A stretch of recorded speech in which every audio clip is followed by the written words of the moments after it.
तो उसी में सलमानी कम्युनिटी को मैं बड़ा तबका मानता हूँ, बहुत अहम समाज का हिस्सा मानता हूँ।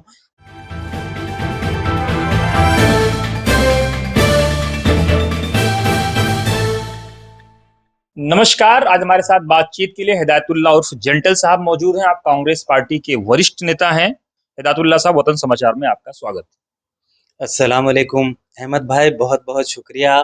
जो हिदायतुल्लाह साहब, बीते दिनों हमने ये देखा कि जमीन पे उतर करके आपने पहली बार ऐसा हुआ होगा मेरे ख्याल से कि जिन्होंने एक वीकर सेक्शन जो नाई समाज है, जो सलमानी समाज है, उसको जोड़ने के लिए आप जमीन पे उतरे।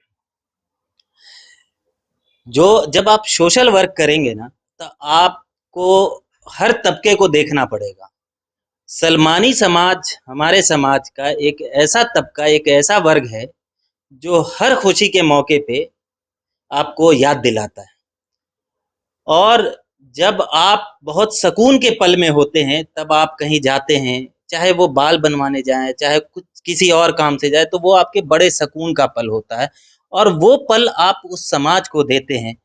वो समाज ऐसा एक मीडिया था पहले के ज़माने में, जो हर इन्फॉर्मेशन को ब्रॉडकास्ट किया करता था पॉजिटिव वे में, अच्छाई के लिए। लेकिन बिरादरीवाद को किसी न किसी तरीके से संघ विचारधारा के लोगों ने इतनी गहराई से नाम दिया, उसको छोटा और बड़ा बनाया कि अब उसका जो है, उसकी पहचान जो है छोटे और बड़े से होती है। तो उसी में सलमानी कम्युनिटी को मैं बड़ा तबका मानता हूँ, बहुत अहम समाज का हिस्सा मानता हूँ। कल के दिनों में मैंने एक गेट टुगेदर किया था सलमानी कम्युनिटी से ओखला में। तो जो उनसे बातचीत हुई, उसमें ऐसा लगा कि वो समाज कहीं न कहीं पीछे छूट गया है हमसे। जो सरकार है उस समाज को नज़रअंदाज कर रही है। इसलिए मुझे लगा कि उनसे मिलना, उनसे जुड़ना, उनकी बातों को समझना, उनकी बातों को आगे सरकार के समक्ष रखना वो ज़रूरी है। क्या बातचीत सलमानी समाज के लोगों से कल आप हुई? गेट टुगेदर कैसा रहा? आपने जो डिनर का आयोजन किया उसमें किस तरह का माहौल रहा? उन लोगों की क्या समस्याएं थी? कुछ लोगों का ये कहना है कि हमें वक्फ बोर्ड से अगर मदद दिया ज्यादा अच्छा होगा, दिल्ली सरकार अगर मदद दे तो अच्छा होगा। इस पूरे मामले पे आप क्या देख रहे हैं? हम लोगों ने लंच का इंतज़ाम किया था और काफ़ी लोग आए थे प्रोग्राम में ओखला से, सलमानी बिरादरी के। और जो खाने के बीच में चर्चा हुई, उसमें एक अहम बात ये निकल के आए कि इस वक़्त वो ऐसे क्राइसिस में हैं, ज़रूरत में हैं कि आप देखेंगे कोरोना हुआ, सरकार इस तबके को ये दे रही है, टैक्सी वाले को दे रही है। जब मैं चर्चा कर रहा था तो उन लोगों की एक बात सामने आई कि साहब, हम लोग भी अपना रिप्रेजेंटेशन सरकार को दिया और उसमें मनीष सिसोदिया साहब ने कहा भी कि हम ओके करते हैं, लेकिन किनको ओके करेंगे कुछ मुआवजे की, जिन लोगों का एमसीडी में रजिस्ट्रेशन होगा।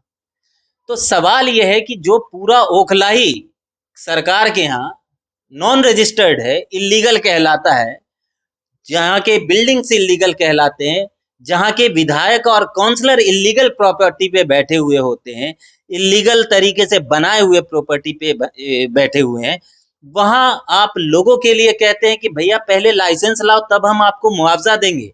हमने ये बात रखी कि आप विधायक और काउंसलर इन लोगों के समक्ष अपनी बात रखिए कि सरकार आपको भी मुआवजा दे, जो किराए पे ज्यादातर दुकानें हैं। नहीं, सवाल ये है कि जो झुग्गी झोपड़ी वाले हैं, वक्फ बोर्ड तो उनको मुआवजा देता है। अभी नूर नगर में जो झुग्गियां जली, वो तो कोई रजिस्टर्ड प्रॉपर्टी नहीं थी। विधायक जी आते हैं और एक काउंटिंग होती है और उनको चेक दे दिया जाता है।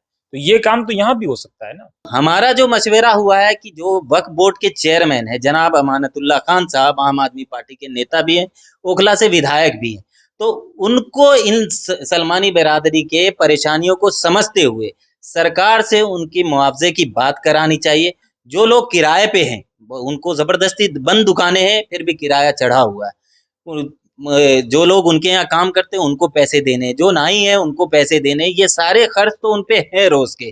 तो इन सारी ज़रूरतों को देखते हुए उनको सरकार के साथ मिलके या दबाव बना के, चूँकि सरकार उनकी है, तो मुआवज़ा उनको देना चाहिए। अगर वो नहीं दे सकते हैं, तो वक्फ बोर्ड से उन सारे लोगों को मुआवजा मिलना चाहिए। अगर वो लोग ये काम नहीं करते हैं तो कांग्रेस पार्टी इस संघर्ष को कैसे आगे बढ़ेगी, ब्रीफ में? ये सारी परेशानियों को हम उठा के कांग्रेस के जो अध्यक्ष हैं श्री अनिल कुमार चौधरी जी, उसको दिल्ली लेवल पे हम सलमानी कम्युनिटी को जोड़ के वो रिप्रेजेंट करेंगे और सरकार के खिलाफ दबाव बना के मुआवजा की बात करेंगे और मुआवजा उनके लिए लेके रहेंगे।